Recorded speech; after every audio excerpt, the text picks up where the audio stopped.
I don't know how that works. They sent that to me. How It's a close do I have- Dolce & Gabbana razor collab that they sent to me a while ago.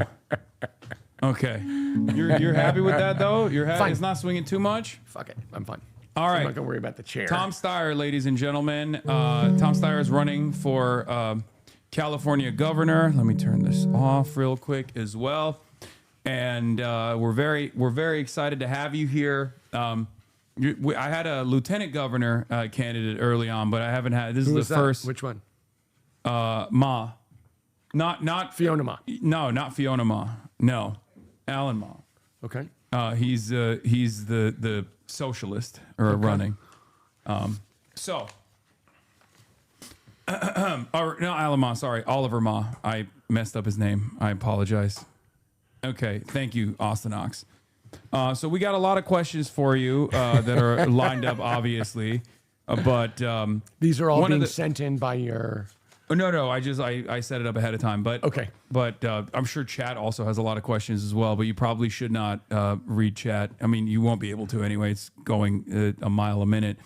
But first and foremost, this is a question that I ask every single candidate that sits next to me on the broadcast, which is the Zoran method. What are your five top line policy positions that you want to be defined by?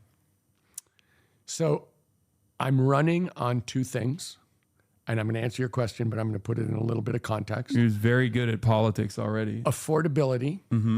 And also I feel like there's a straightforward struggle in this election that is the subtext to every policy decision, which is a struggle between working people and what are some would call them the corporate special interest. They're clearly becoming oligarchs, as is a word that I know people have used on your show. But clearly there's a struggle between the corporate interests that are trying to control our state and have controlled our state successfully, and working people who've gotten the shaft for 45 years. So those are the two overarching issues. And that, I think, subsumes policy, but I'll give you the policies. I mean, number one is housing, to bring down housing costs. And that's also got a multiple, that is not a simple thing to do. I always say to people, it's not a silver bullet, it's silver buckshot. There are multiple things that have to happen for us to build a lot of housing and bring down housing costs. But that's number one, because that's the thing that's most crushing people on a monthly basis. Number two, and this is not in order of importance, but number two is to introduce competition to the electric monopolies that dominate this state. We pay twice as much for electricity. It's important to every family in this state, except the ones that are in municipal utilities, of which there are three big ones. But it's also a symbol that monopolies are allowed to rule us, and that no one's ever supposed to say anything. And in fact, that they will beat you up if you try to say something, which I'm clearly saying, and which I think is long overdue. Number three, I'm for single-payer healthcare. And I'm for single-payer healthcare because I've looked at the numbers, I've studied where we're going, I've studied what's causing every family in this state to suffer the healthcare inflation that's been going on for 40 years, like clockwork, and that is eating every family, it's eating every business, it's eating every nonprofit, and it's eating the state of California itself. So that's number three. Number four, we have an amazingly weird tax structure in this state. And I have gone to the ballot box 3 times to take on huge funded corporate interests to close their loopholes. And that's the oil companies, the tobacco companies, and out-of-state companies that were gaming our state income tax. Number 4 in your list, since you're asking for 5, is to close the corporate real estate tax loophole that's been there for over 40 years, that's worth $22 billion. It's, the thing is, there's no logic for it. It just is. What is the loophole? How does it work? Basically, how it works is this. In 1978, as part of Prop 13, they were given a valuation of their properties that escalates very slowly, 2% a year. Those properties have escalated at multiples of that. They are worth multiples of what they're paying taxes on. But the original point of Prop 13 was to protect families from being thrown out of their houses, because as the housing prices and values escalated, they couldn't afford to pay their real estate taxes on their houses, which they paid a fraction of in the first place. So the idea was for them to protect Granny from getting thrown out of her house. But of course, the lobbyists put in commercial office buildings and malls. And there's no reason for that. Nobody's worried about Granny getting thrown out of the office building she owns or the mall she owns. Yeah. And undoing that and having them pay real estate taxes based on realistic values, current values, is worth $22 billion a year to the people of California. There's no reason not to do it. There's no reason that this happened in the first place. So that's number 4. And number 5, I mean, these are not the only things I'm talking about, but number 5 is we got to be a top 10 school in state in education. I'm sorry, we aren't. There's big reasons for it, but how can we call ourselves a successful state in the 21st century if we're not educating our children? How is that possible? It's What are not possible. what are your solutions for education, and do they revolve around charter schools, or is it more so about restructuring the way that public funding goes to public institutions? It's 100% about public institutions. Okay. Let me say 90% of the kids in the state of California go to public school. If we're going to actually improve education in the state of California, we have to do it through the public schools. We have to do it in conjunction with the teachers who actually run those classrooms. And everybody thinks that we spend so much on public schools. The truth is, cost adjusted, we pay 31st out of 50 per pupil in the United States of America. Everyone thinks we spend so much. The costs are so high. What we're delivering is 31st out of 50. So when I talk about closing a corporate tax loophole for $22 billion, a little less than half of that's going to go to education. There's a money problem. Yes, can we do a better job? But am I one of those people who's coming in here to say, based on my 0 years as a professional educator, I believe I should be telling you guys how to educate? No.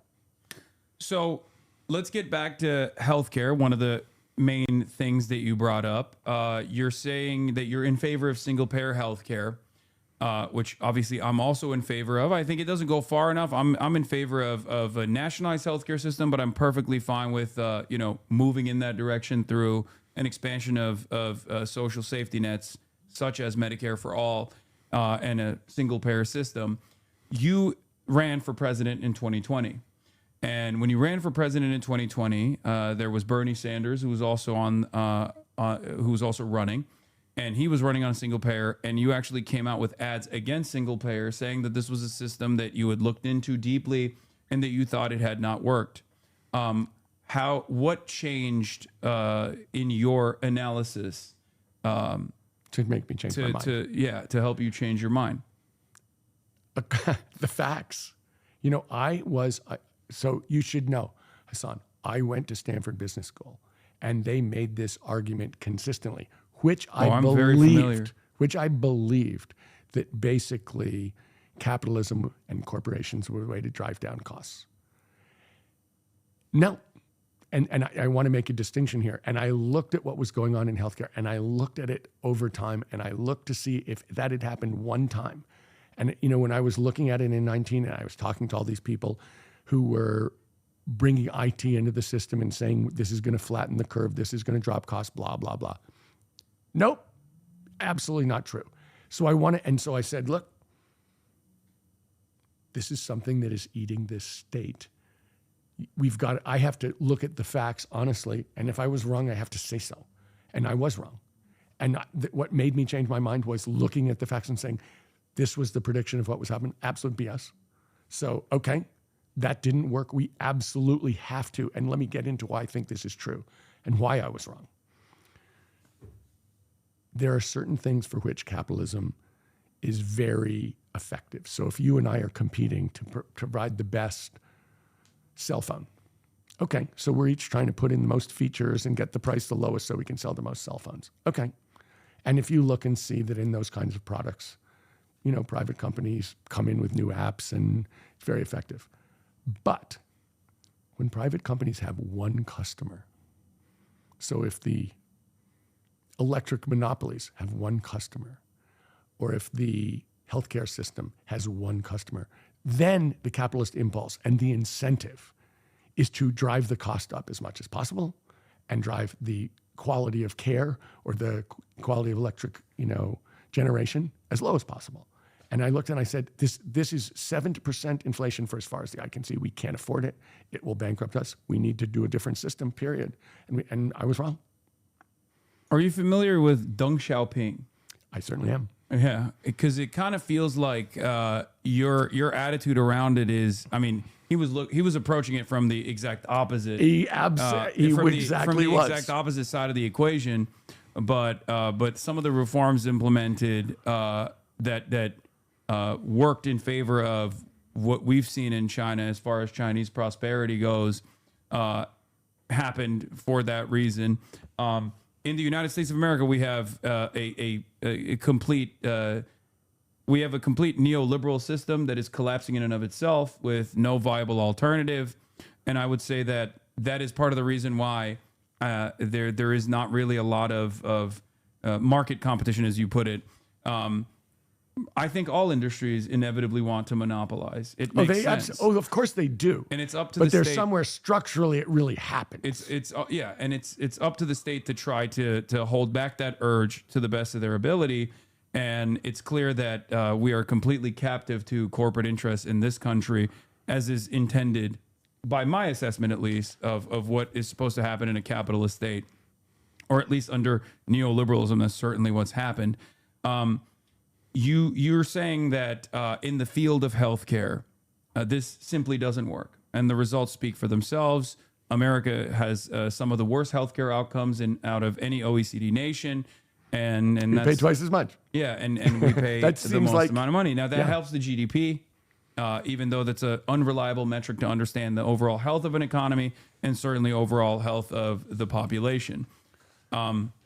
I think that there are a lot of other industries where this exists, mostly, industries that are natural, like have a naturally high barrier of entry, like airlines, industries such as, the public utilities. And there have been very successful examples in places like Tennessee, for example, Tennessee Valley Authority, that have taken over the public utilities and have done a much better job of serving the population. Well, for example, I don't know which electric company delivers your electricity. Is it LADWP? I think so, yeah. Okay, just so you know, that's a municipal utility. The costs to its customers are less than half of the electric monopolies run the state. Yeah. Just so you know, less than half. And the other two big ones, Sacramento's the same. So you got PG&E. Well, the three big ones are SoCal Edison, San Diego Gas and Electric, and Pacific Gas and Electric. Yeah. What is your? How do you intend to break the oligopoly structure that exists in the municipalities as a governor? In terms of the electricity, electric. So, in my mind, I'm going to do two things, because there's a short-term thing I can do and there's a longer thing I can do. And that's true of a lot of these problems, including healthcare. Delivering money to the healthcare system to meet a current shortfall is necessary, but longer term, we need structural change. In terms of electricity, in the short run, we need to change the incentives that the PUC, that the Public Utilities Commission puts on these electric monopolies. And we can do that because the governor gets to pick the PUC, and therefore who you choose is policy.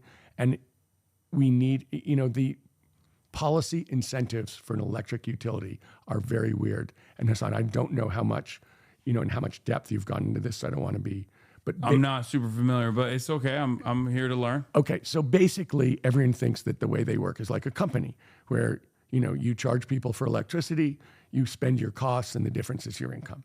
That is not how it works. The way that it works is you make a capital expenditure. It's approved by the Public Utilities Commission. It goes into a rate base, and you get a guaranteed return on it. That's how it works. So the state's footing the bill for everything. For everything. Well, and so your incentive is, if the two of us are running an electric monopoly and we say, look, we could do this for $100 million, or we could do this for $200 million. Now, if we do it for $100 million and we get a 10% guaranteed return, that would be $1 million. But if we do $10 million, but if we do a $200 million will make $20 million. Yeah. Now, which do you think we should do, boys? Corporate consolidation yields, it makes it much easier to engage in not price fixing, of course, But which this would is be really illegal, literally but how it works. Yeah, yeah. No, I mean, this is an aspect of like virtually every facet of existence in America at this point. As you know, we have a cartel structure pretty much for everything. For many. Yes. But let me say this. In this case, just to give you some more numbers, to generate electricity right now in solar and wind is between 1 and 2 cents a kilowatt hour. Just it's 1 to 2 is all that really matters. Mm-hmm. To stick it in a battery and store it is a couple more cents. At PG&E, it's 48 cents a kilowatt hour. Yeah. I mean, think about that.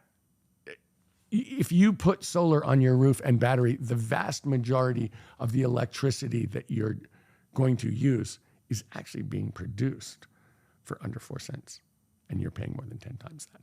So the question is, isn't there a way to introduce competition? And there is at a local level to take advantage of the incredible changes and advances in electricity generation, electricity storage, and electricity distribution, and introduce that competition to the state so that it's no longer illegal to compete on a local basis. I mean, hey, look, there's an alternative there too. I mean, I don't have a problem with state-run monopolies at all, as long as they're left accountable to the people. That's the reason why I use the example of Tennessee Valley Authority. So a question I have for you is, how are you going to be different than our current governor, Gavin Newsom? You've brought up a couple examples, but there's one that I obviously have to ask you. Since you're a billionaire yourself, there's a wealth tax, or there's a billionaire's tax that's being talked about right now. Governor Gavin Newsom, because of his ambitions for higher office, has decided that the successful strategy of maybe one day becoming president is to go against that. And he's actively petitioning against that. What is your assessment on the billionaire's tax? So let me start by saying I'm in favor of a different tax structure where billionaires pay more money. And I'm not equivocal about that. Absolutely. I started by saying we have a tax structure that makes no sense.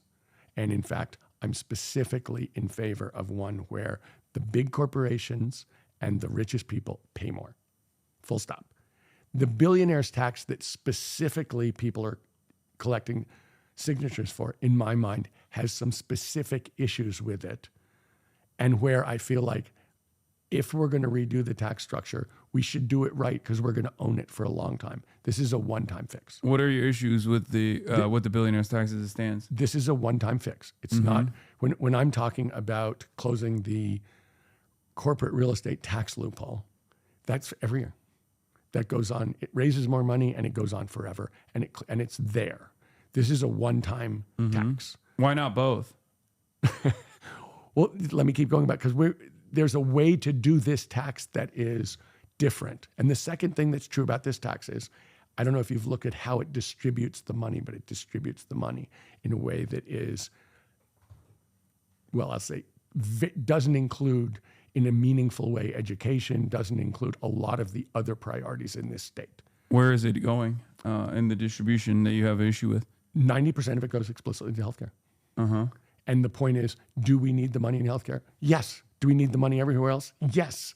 And so to a very large extent, what I'm saying is, if it's a question about revenues, which I agree with because we do have a shortfall and we should have this tilted in this way. So you're saying you want to tax billionaires further than this tax goes and distribute it? I'm saying I want to do it in a way that works for the state. And the concept I'm behind, but the way this works, it seems to me, has actual structural issues that we can do much better.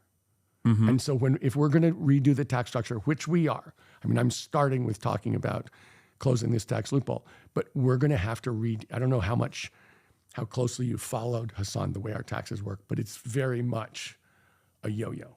When times are good, we take in a ton of taxes. When times are bad, we take in no taxes. And so we go from feast to famine. Well, a big part of that is because I think a lot of people park their assets in the stock market, and therefore most of that is non-taxable, like unless they take it out. And many billionaires and millionaires as well take advantage of the buy, borrow, die strategy, where they just leverage the existing assets that they have at a bank at a super favorable interest rate. Unquestionably true. And so there are a lot, if you look at what they actually pay, what you see is there are a fraction of their yearly completely legal ways for them to avoid paying Yes. taxes. And so that and then it's not just, borrow, buy, borrow, die. It's also buy, borrow, leave. Yeah. Well, there's solutions to that, like an exit tax. But question for you is some of the repercussions that have been presented over and over again, which is basic econ, I think, which is a lie, is that this will cause, A big exodus. this will cause the wealth to leave the state. I don't believe that. You're a billionaire. You know other billionaires. This is a conversation I'm sure that takes place all the time, but it never actually ends up happening. Famously, some people have left as a result of the threat of this tax. But let me say this: I don't think that's the point, Hasan. I am actually on your side on this. Well, the individuals leave, but the company, the economic activity doesn't go away. My point about this is the best place to start a company. This is the best place to grow a company. This is the best place to invent a company. And that is really important to the state of California. And so to a very large extent, I am, as you are suggesting, I am truly focused on making sure that continues to be true. And I feel as if the people who come here from overseas or from other states to take advantage of that ecosystem, which has taken decades to build, which has been built by working people all over this state who continue to make this state run, and to come here and rip that off and try and avoid any responsibility to the 40 million other people in this state is completely wrong. And that, that is, it's wrong, and it shouldn't be, we should be protecting ourselves against that. So what's your perspective on, what's your solution to it is what I mean. Because people will say that a wealth tax could never work, right? A wealth tax is impossible to work out, when in fact we already have something similar to that as far as like property taxes goes. Like there's always, there are people that can evaluate your increase in your net worth and try to tax the increase in your net worth year over year in a way that is sustainable, in a way that doesn't actually harm the producers. So let me say a couple things about taxes. Mm-hmm. Closing loopholes seems pretty benign, but that will have to go to the ballot. I've said we'll have a special election. And let me say this: before we write the rules for that, we will sit down with a whole bunch of our allies to make sure that it reflects everybody's interest. And so I am sure that we have other ideas that people haven't talked about as part of this campaign in terms of how to redo the way that we have, the kind of fees and taxes we charge. One of the things I really want to do, Hasan, is do that. You can't pass any of these things just because you're the governor. And I think it's really important in doing this, one of my favorite expressions: if you want me in at the landing, ask me in at the takeoff. That in fact, before we put something out, that we go to all the people we view as the coalition that is pushing the interests of working people in this state, the interests of justice in this state, to make sure that everybody's on the same page. I think part of the reason why there's a broad popular support for this ballot initiative in the form of billionaires' taxes, regardless of whether it's the most efficient way to tax billionaires or not, is because people just don't care. People are like, I agree. don't care. It's anger. People are, look, and they're absolutely right. What we have seen is a group of people who come across as reckless, selfish, incredibly ambitious, and anti-democratic across the board. And so, of course, people are furious. And of course, people are furious that they have what seems to be, and actually seems to be, almost limitless wealth, which they're absolutely interested in preserving 100% of. And people feel like, yeah, they're angry, and they're right to be angry. It's absolutely right. And that's what's going on. When you had people on here talking about the oligarchs, if you see what's going on in this election, there is as much as there's what you're describing as the anger of working people at a system that seems rigged and unfair, with people who are extremely selfish and extremely obnoxious, trying to have their way. And on the other side, People are absolutely furious about what they feel is unfair, and they are going to push for all the things that I just said people are seeing to a further degree, to a much greater degree. And that's what's going on in this election. So of course people are mad. I mean, yes, I understand, but of course the obvious elephant in the room is the fact that you are also a part of the oligarch class as someone with profound wealth. Can I address that? Yes. So I want to say two things. The first thing I want to say is this. My wife and I have said we'll give the bulk of our money away while we're alive. I guarantee I won't be close to a billionaire when I die. This is not something where I'm fighting to hang on to my money. This is not something where I'm fighting to increase my money or increase my control over society. That's not true. You can see the last 14 years of my life, and we've very, very consistently pushed for justice and very, very consistently given money away and tried to use it in a ways that's constructive. And, the opposite. In fact, the actual oligarchs, you will find, see me as a threat. And in fact, the things that I've done have been very directly result-oriented to push back against that whole move. So, from my standpoint, and, that is not what I stand for in my life. That's not what I care about in my life. That's not what my parents cared about. That's not what my wife cares about. That's not what my brother cares about. We have a long history of caring about what is your positive impact on society. And that's what I care about. Mm-hmm. And that is different from all the people who you see in the press consistently doing things where people are furious about their selfishness. Yeah. I mean, there are ways in which a lot of super wealthy people also engage in charitable contributions. One of the most common ways in which people do this is like the 501c4 structure or the 501c3 structure, where Mark Zuckerberg he has designed his entire net worth to go into the structure, and it's oftentimes seen as like a tax shelter that you can go to at any given point and take out money from, and continue to generate tremendous amounts of wealth, continue to accumulate tremendous amounts of wealth.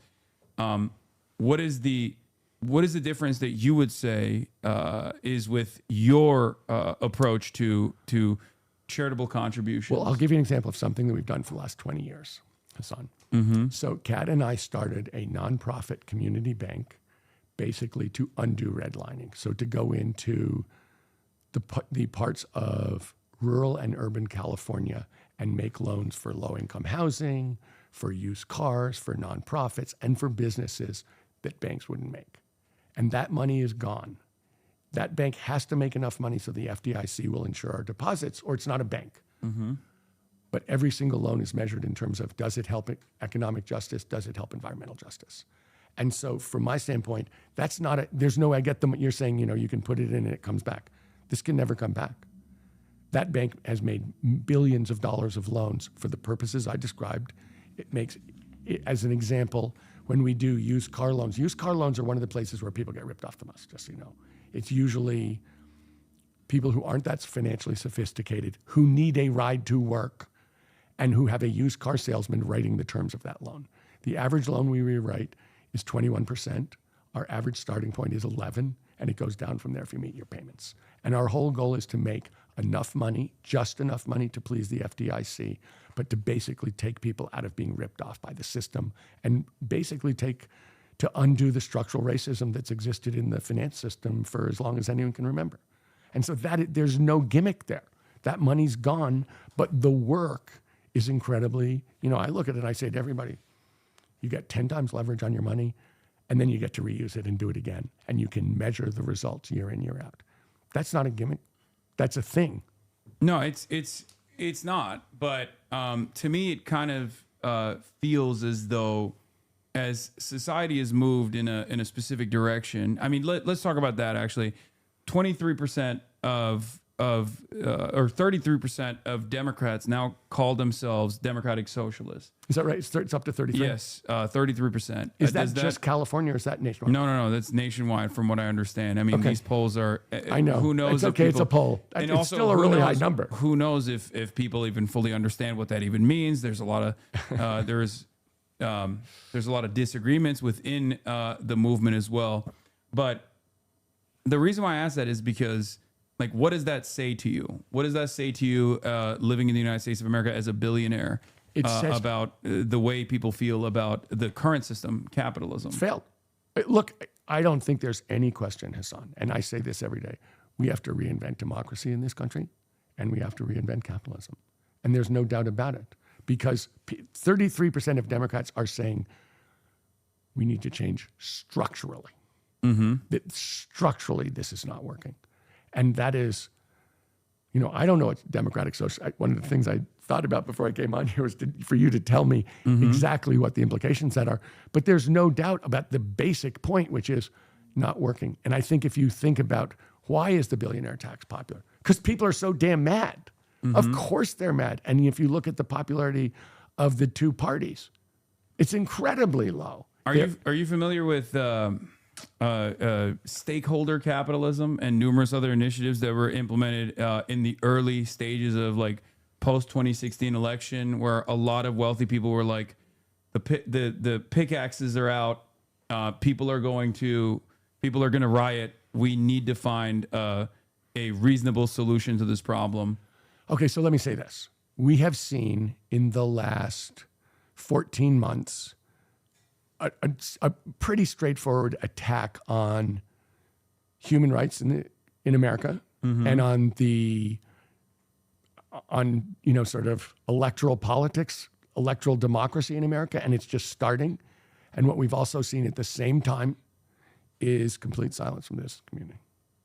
So when you say to me, do I think that what they have to say is based on a deep sense of patriotism or a broader view or a value system that goes beyond, corporate? I don't think so. No, I don't think it was a deep sense of patriotism. The reason why I brought that up is because I think it was a defense mechanism by a bunch of very smart and very successful, very wealthy people that realized that this system was producing so much inequality that it would completely collapse, and that in order for it not to completely collapse, like a riot tax of sorts, something that I've heard at least like wealthy libertarians talk really, about. they call it a riot tax? I've never heard that. Wealthy libertarians call welfare a riot tax.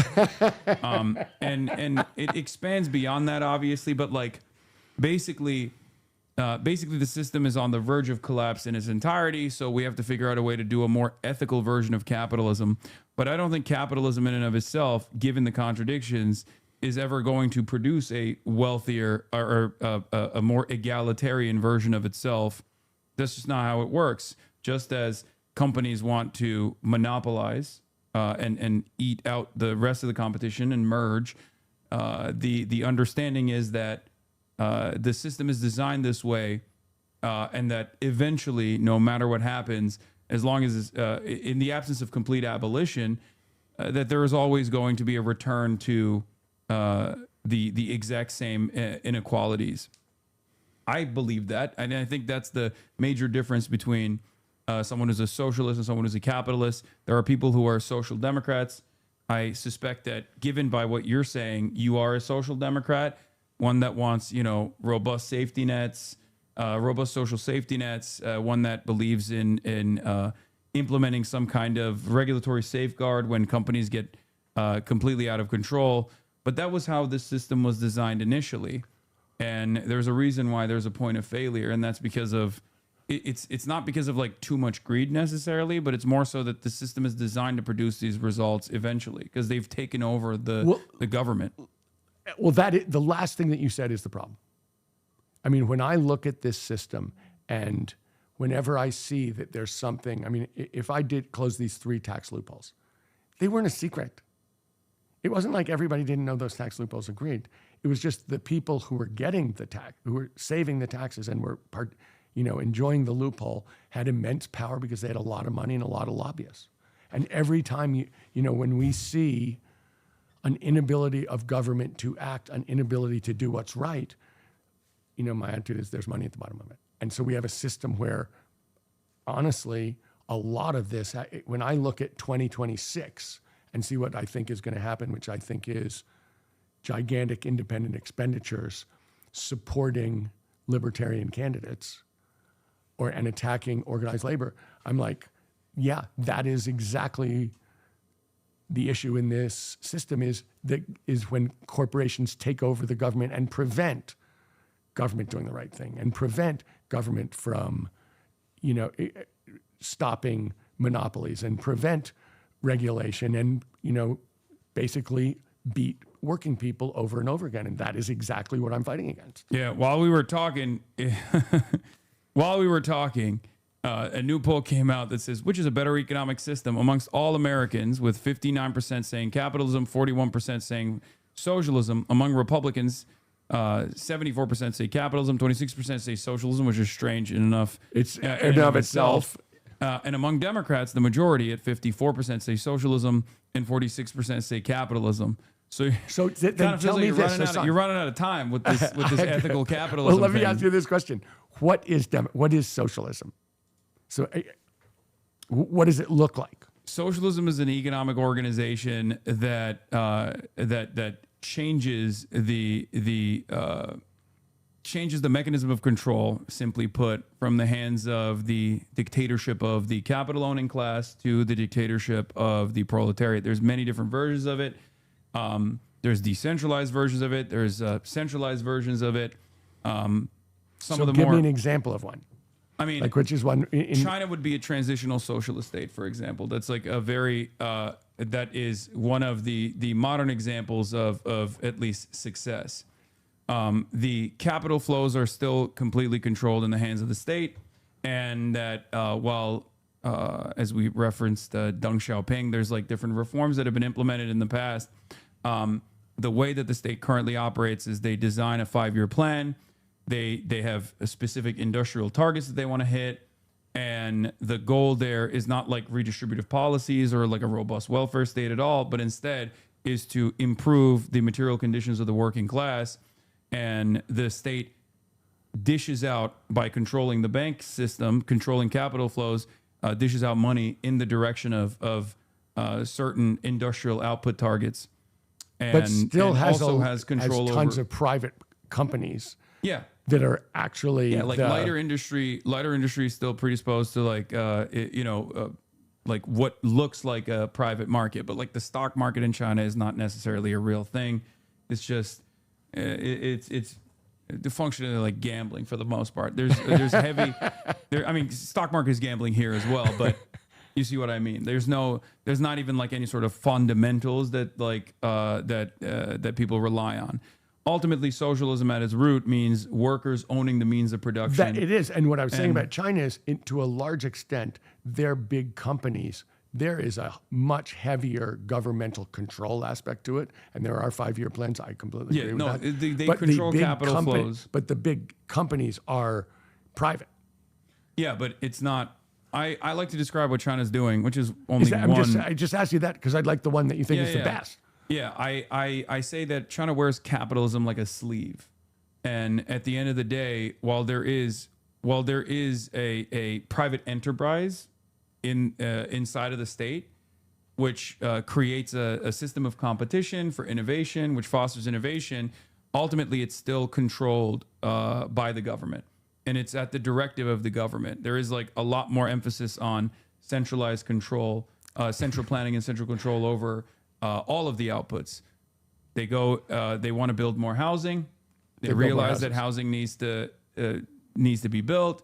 They tell the banks, or they tell everyone that's paying attention, if you go into real estate, you're gonna get loans. You're gonna be able to build a real estate company, and then they build the housing, and then but in when real they estate, want to move in the direction Hasan, of EVs, that's been the real estate. They created this gigantic bubble. And in but fact, how did that's something that they've been lugging for the last. See, this is what I mean about state control. They design it in a way that resembles what it would look like under capitalism, but then in the aftermath of that, they don't receive the same shocks.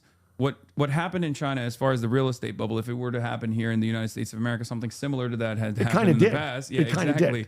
We saw the impact of the 2008 housing market crash. In China, no such market crash took place. And the reason for that is because there's still there's still state mechanisms at play that work in the recovery side. There's still state mechanisms at play that supersede the interests of capital. We gave a big parachute to corporations in the aftermath of the 2008 2008 financial crisis, the housing market crash. That didn't happen in China. One of the more prominent examples of this was, for example, they went to I forget the name of the company now, but they literally went and asset stripped the billionaire that was in charge of one of the major real estate developers, Evergrande, I believe it was. It was Evergrande. Yeah, where they told him, you're selling your yacht, you're selling all of your artwork in order to put up collateral for the state, paying out the rest of the people. Let me say this. If there was an example of failed financial policy in the United States, it was the way we handled the 2008 crash. Because there's no doubt that what you're saying, that there was no retribution, there was no penalty to the people running those big financial institutions, is absolutely true. And it was absolutely wrong.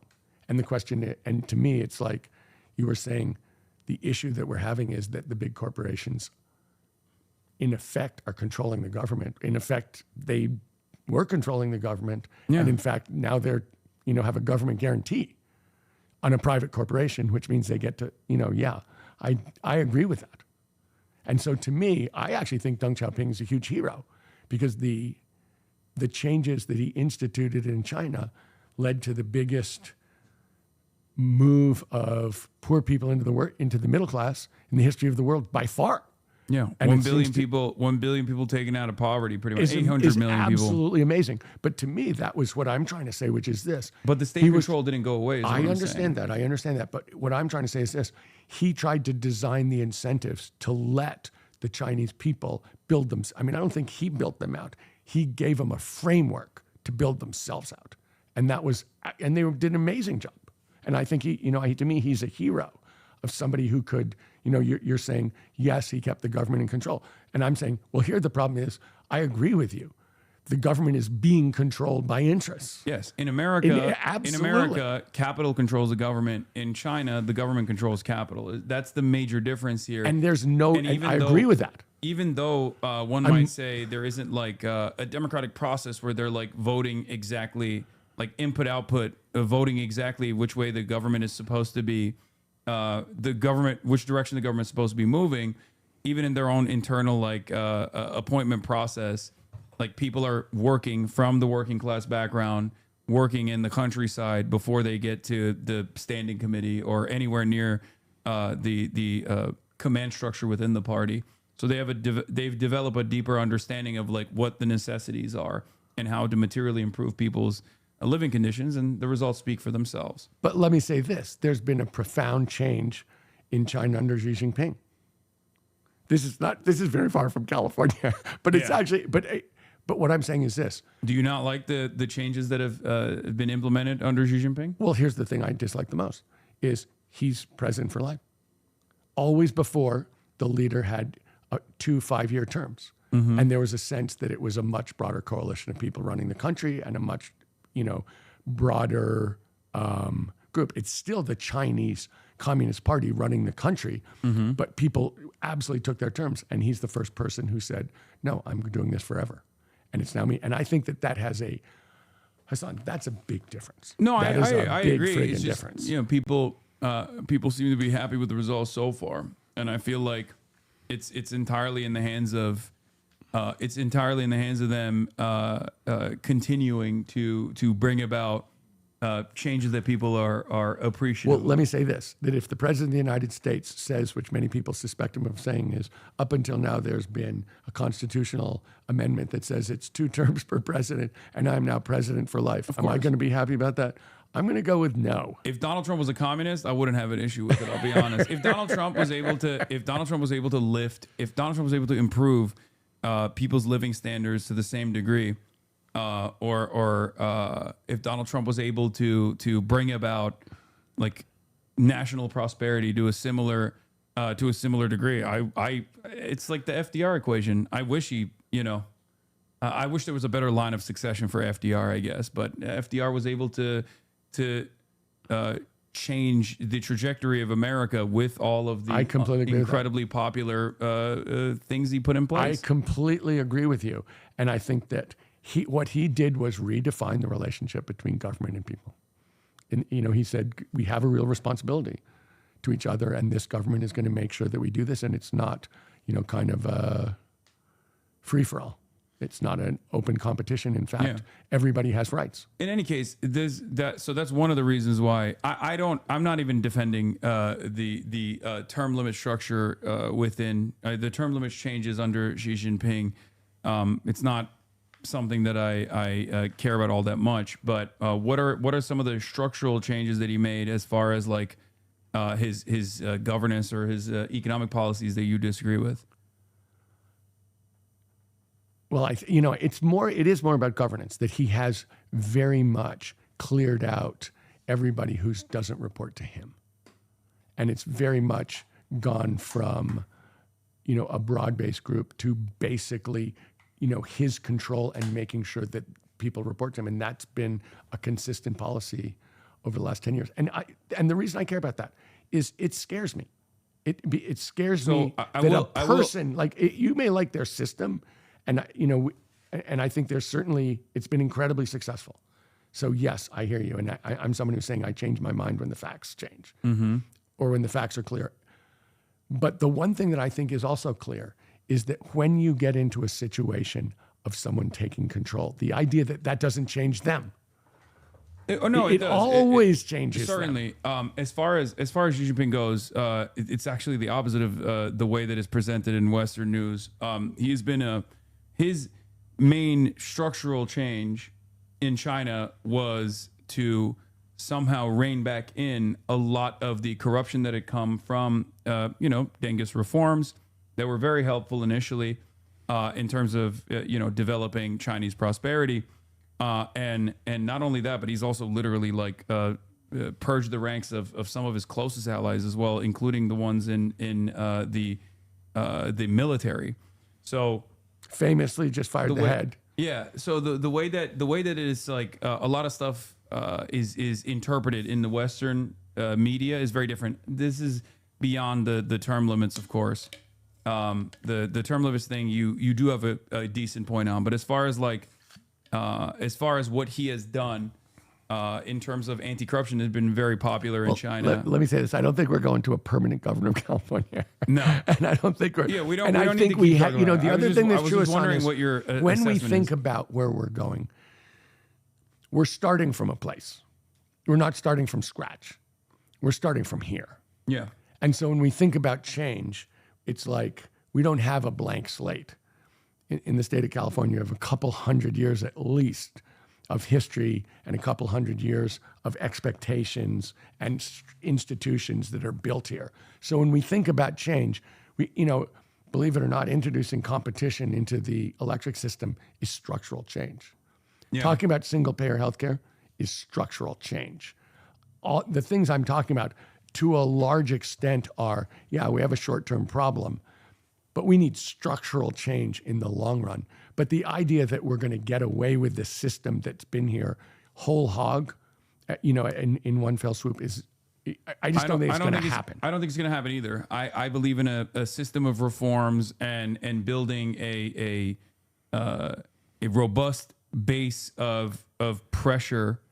Agreed. Through organized and labor, that is what I'm trying to do. Labor through years and years of organizing until it gets to a point where there are workers' councils and there's a lot more autonomy for the working class that they can actually have the political education, the political will, and be able to make these sorts of decisions that benefit them as opposed to benefit the capital owning class. But before we get there, we were talking about monopolies. Yes. There is, by the time, if you were elected in office, the Paramount, Skydance, Warner Brothers Discovery merger would be coming across your desk. What would you do as a governor to tackle this very obvious, monopolistic merger? It's worse than that, because obviously, one of the things. What are you going to do about the Ellisons? I was about to say that was my point to you. Yeah, it's like you're talking about this just in terms of the number of jobs that are going to be destroyed by this. the reduction in the quality of entertainment and how bad this is for Los Angeles, California. All true. Yeah. But that's not all that's bad about this. Obviously, what we're seeing is I don't want to use the term all the time oligarchs, but let's just use the term oligarchs. They're trying to buy all the means of communication, right? Mm-hmm. They're buying. They already have. It's not true that they've bought all of them, but Trump is trying to intimidate every of the other ones by threatening to sue them for gigantic bucks and do all these things that he can do to punish them if they actually try to tell the No, truth. I just meant every single one of these organs of media. They're trying to buy and shut down. Or entire social media platforms Yes. owned by a billionaire. I'm agreeing. And I'm saying they're trying to not just to impact the democracy. Now they want to control the democracy, and they want to do it in multiple ways. But one of the ways is by buying all the means of communication so that what people hear is by definition slanted. And do I think that the Ellisons will do that? Yes. I think that that's a big part of what this is about. So we should talk about jobs, but we should also talk about communications, because if people only hear the big lie, then they have what else are they going to believe? Yeah. And that's very much what's going on here. So to a large extent, if you're the governor of California, can you undo a merger? No. What can you do? What you can do. Well, the Attorney General of California actually said that they were going to try to stop it. So I think there are some ways. I mean, it's not under your control, I guess, but there are some antitrust initiatives that the state attorney general could potentially implement. I'm sure they can try. But Hasan, I can tell you, I've watched hundreds of mergers go down, and I've never seen it get stopped by a state. Have you thought about building a coalition with other states as well, if necessary? I mean, so I haven't, because it is honestly about California to a very large extent. This is very much a merger between California, about California companies. Mm-hmm. What I would say is,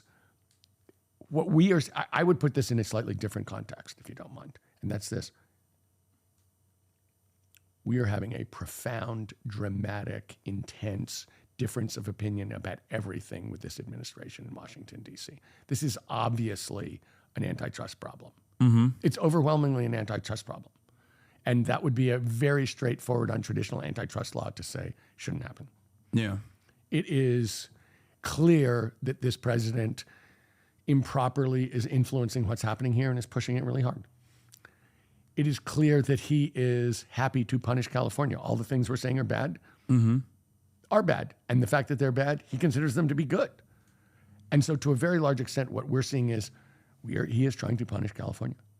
And that is going on in multiple venues all the time and will get much worse as the election approaches in November. And so I don't mean to not answer your question about this merger, but to a very large extent, somehow California has to have ability to push back, to be organized and push back on this. Yes, we can sue everywhere, and of course we should sue everywhere. I get that.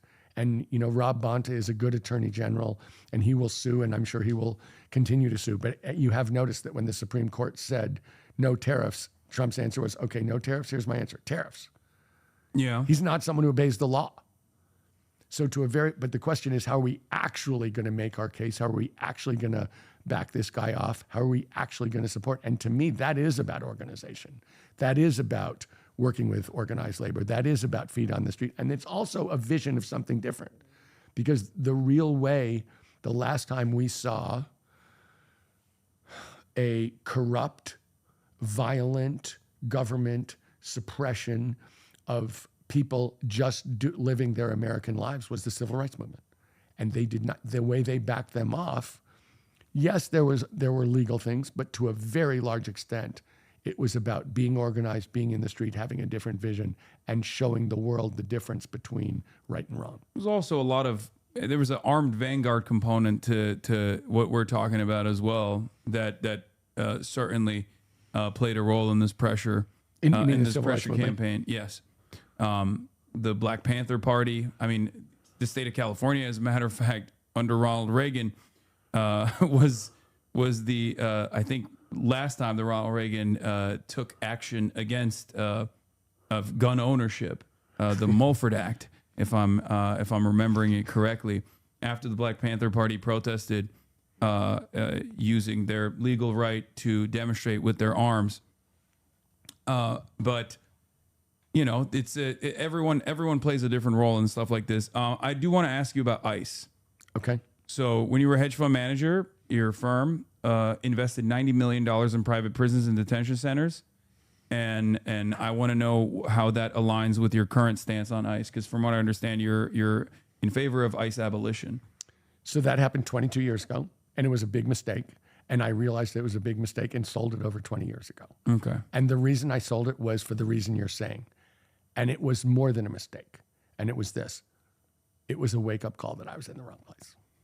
I mean, people wonder, why did you walk away from a big business that you'd started that was worth a ton of money? And the answer is, because it didn't align with my values.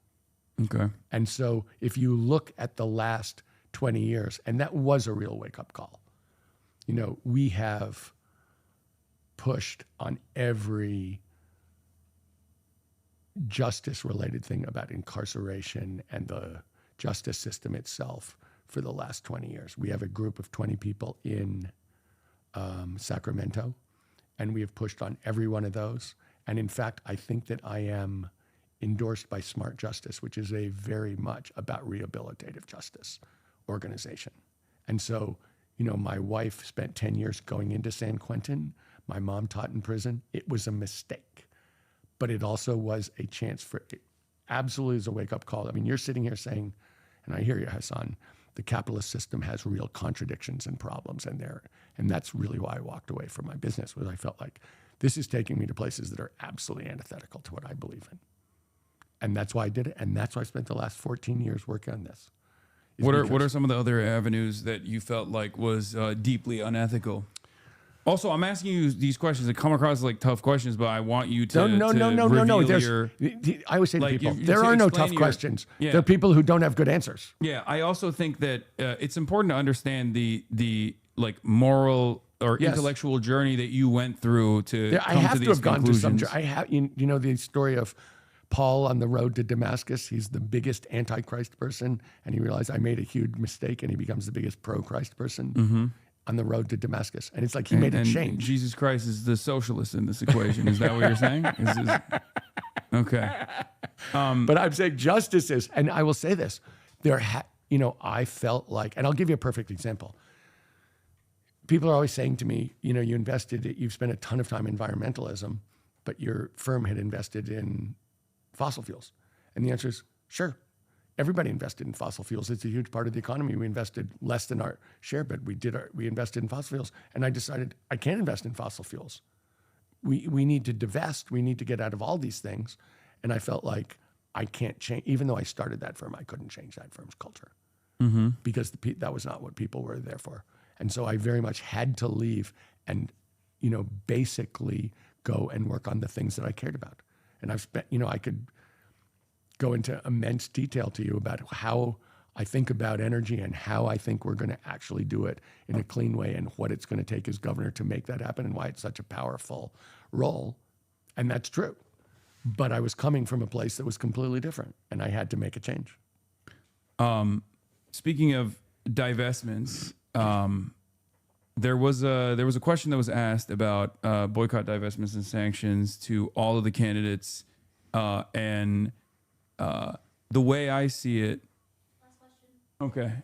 All right. Oh, this is the last question. Are we running out of time? Yeah, and the way I see it is that this is a way for candidates to certainly show how earnest they are to the broadest subsects of the population, much like the billionaires tax or any kind of initiative that takes away wealth from billionaires with redistributive policies. Both in the Democratic Party's base of support, there's like 80% approval, not for BDS necessarily, but a way to decouple from Israel. What are your opinions on that issue? Well, what I said was I don't believe in divestment. But what I also said is You do believe in divestment for some stuff, though, like the private prisons. I believe, well, let me say this. I believe in my operating in divesting from everything doesn't have a positive impact, to be honest. What I was saying is they were talking about CalPERS and CalSTRS, and they're going to run their operation. And I don't believe that we can tell them exactly how to do that. But let me say this about Israel in general. What I said in that same forum was, I have huge problems with the government of Israel. And what we've seen is a continuing,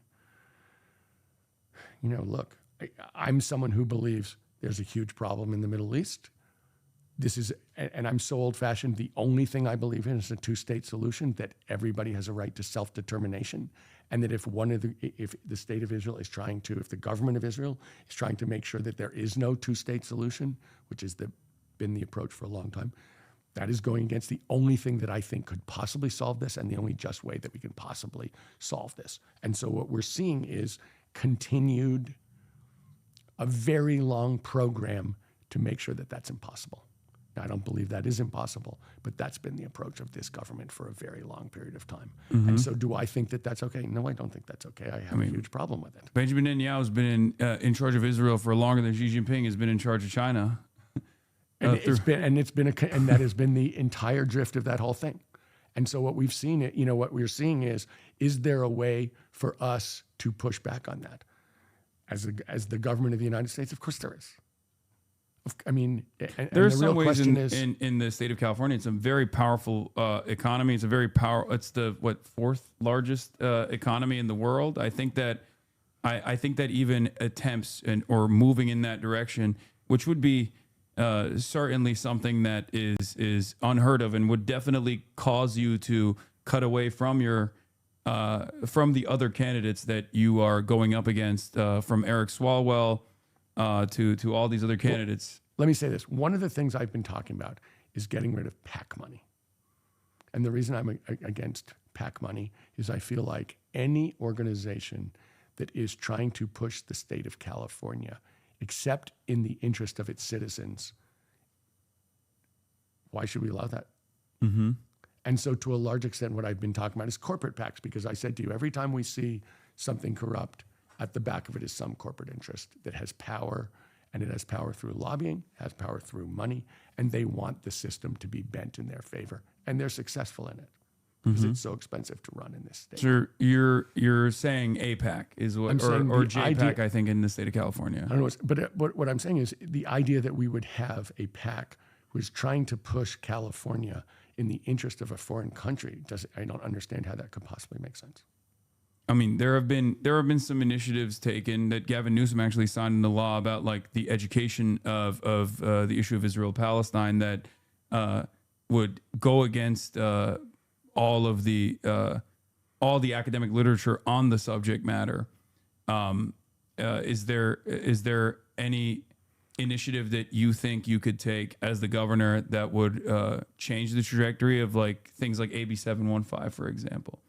Or are you in support of things like that? Well, what I am in support of is actually us speaking up on this issue and actually pushing back against the idea that there can be money in our politics that is supporting anything except the interests of the people of California. And that is something that I have said publicly we should ban.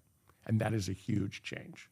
And that is the one that I think is at the heart of so much of this stuff. And that is something I would, to me, you're saying what is different?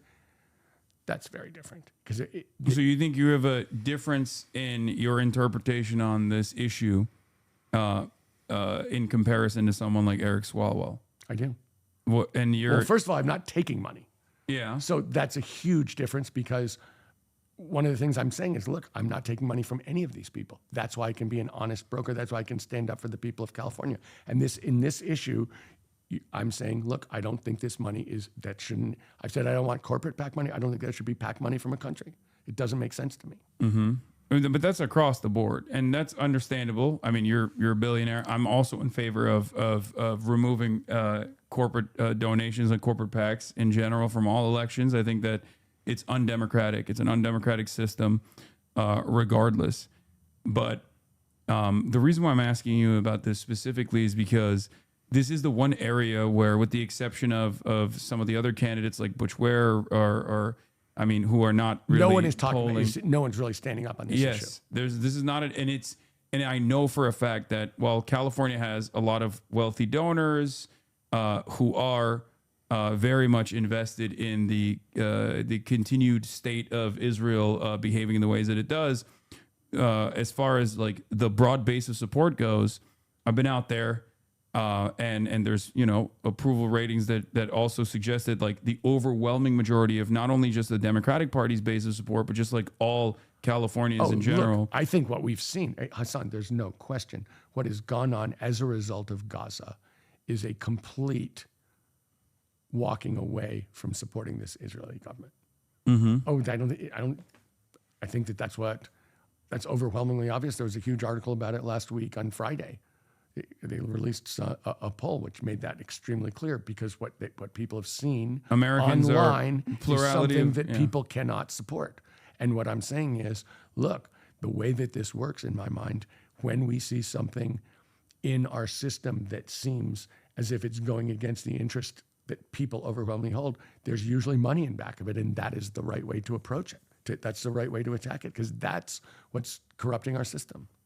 Well, yeah, I mean, it is in some ways a deflectionary mechanism that some Democratic politicians have deployed, including Gavin Newsom, that says, I will never take AIPAC money. Is that true? He's never taken AIPAC money? He's given $500 to AIPAC back in the day, but he's never taken, he's saying he won't commit to taking AIPAC money. I think in the state of California, it's not AIPAC, it's JPAC anyway, but regardless, the reason why I'm bringing this up is because when asked, he says, I don't want to take AIPAC money. But when asked directly by Ben Shapiro if Israel was committing a genocide, he deflected and refused to answer that question. And I think for a lot of people, and I talked to a lot of candidates, I talked to a lot of Democrats, I talked to independent candidates, this question is one that the majorities are in agreement with, historians, academics, the International Criminal Court, the International Court of Justice, and yet it's one. I don't think there's any question. Americans have seen war crimes on their phones, and that's what they're responding to. And what we're seeing is a move in this world, including in the last 3 days, that might makes right. And that's all that's going to matter. And that's what's going on. I don't think anybody's really feels sorry for the people who were running Iran, because they were terrible to their own people. But the truth is, what we're seeing is a world where the point is, might makes right, and we'll do whatever we want. And if you don't like it, that's just too bad. And there's no sense of justice in it. And of course, that is a terrible step. And we've seen it in Gaza, but we've seen it very broadly. And that's something that's ongoing.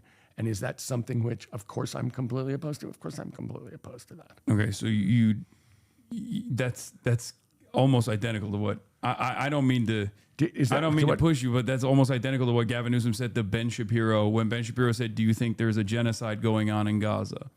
What I think is this: I think that this Israeli government has been trying to take over the entire country and expel the Palestinians and take over the whole thing, kit and caboodle. And that's what they've been doing for a long time.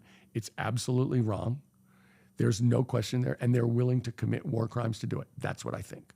And that's been going on for a long time. So you don't want to make you're not committing to the term genocide. I don't actually, I think, you tell me if this is what it means, because it's sort of like socialism, if you excuse my saying so. Mm-hmm. Do I think they're trying to kill all the Palestinians? No. No, I think I don't. I think they're trying to expel the Palestinians from the country, that they're trying to have one state. That would be genocidal intent. I don't know what that is, but that's what they're trying to do. That is a genocidal intent. They're clearly trying to take over the West Bank. They're clearly trying to take over Gaza. They're willing to, go to extreme, merciless lengths in order to do that. Hasan, that's what there's a history that's 10 years of doing that. Well, it's longer than 10 years. Well, whatever. Yeah. Started off with ethnic cleansing in 1948, but that's what's going on. I don't know I honestly don't know what genocide means, but what I do know is they are trying to end up controlling the whole state. Period. Mm-hmm. Yes. So okay, I mean that is what, at least according to the Holocaust scholars, genocide scholars. Do I think they're trying to kill all the Palestinians? No. No. I think they're trying to expel them from the country. Yes, it's still an ethnic cleansing and indicative of genocidal intent, which is why that's the whole the International Court of Justice case that's about that. But that is what it is. Yeah, you can do it in part as well, similar to what took place in Bosnia and Kosovo, and that's, and I look at that and I say the exact same thing. How did they actually end all the fighting in Yugoslavia, the former Yugoslavia? they bombed the crap out of Yugoslavia. But America they did. also gave everybody their own territory and their right of self-determination, and that's what's got to happen here. I think it might have been better if Yugoslavia stayed intact, but that's that's neither here nor there. But it didn't happen, and it did solve the problem. They're no longer killing each other. Yeah. But again, there was a lot of bombing in this place. But anyway, Tom, thank you so much for coming on. Thank you very much. Nice to meet you. Nice to meet you. And where can people find your campaign? If you want to TomSteyer. What is it, you guys? TomSteyer.com. Yeah, that's what I was going to TomSteyer.com. I never. TomSteyer.com. Yes. And can I say one more thing, Hasan? Yeah. I think I am the practical progressive in this race who can actually make the changes that you want. And am I going to use all the language that you want? Maybe not. But am I going to try and make the changes that you actually want? I think so. I really do. And I think that working people have been screwed, and they need someone who will fight with them, and they need someone who's not going to owe anybody else anything, and who's going to stand up and do the right thing. And that is me. All right. Thank you for coming on. Thank you. All right.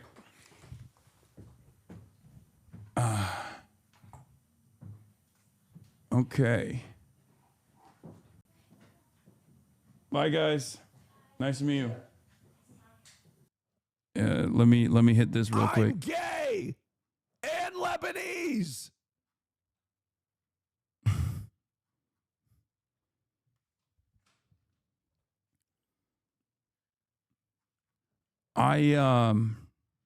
Look, I didn't have a lot of I didn't, I think I came into it pretty open-minded as one can be, right? And that went all right. Can you look into the camera when you adjust it? Respectfully asking, King. I'm gonna now obviously dive back into the ongoing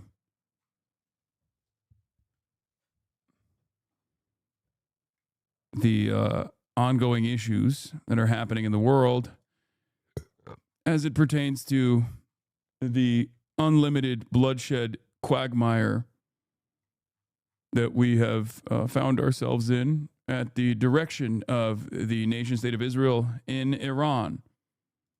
What is this? This is a great photo of you. Okay, stop.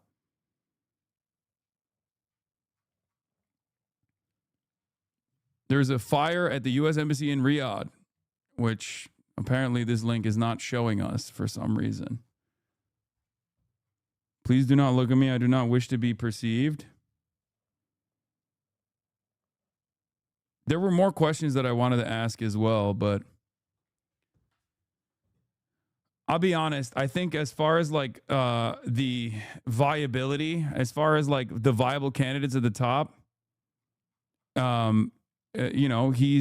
Tom Steyer has better positions overall. It's just that I wish you had a better answer for Israel. It's just it's such a solid litmus test.